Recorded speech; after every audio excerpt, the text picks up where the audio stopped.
Yau din nan fa babu magana. Idan kana kallon wannan bidiyo a daidai wannan lokaci kawai kai scrolling ka wuce. Babu tattaunawa yau. Na ce kai scrolling kawai ka wuce idan kana kallon wannan bidiyon a daidai wannan lokaci. Wasa ya riga ya kare, kawai kai scrolling ka wuce.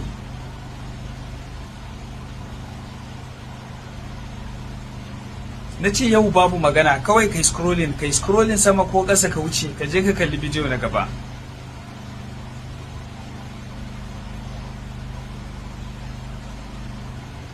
Yanzu na san duka magoya bayan kungiyar Barcelona ba sa kallon wannan bidiyo a daidai wannan lokacin, saboda haka zan samu damar yin magana kamar yadda nake so.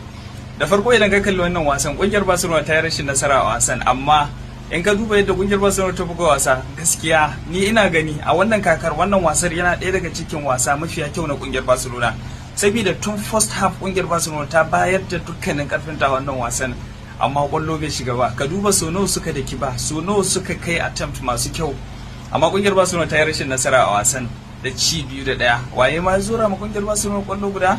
Ina ji dan wasa Marcus Rashford, dan wasa Lamine Yamal ya ba sa wannan assist din.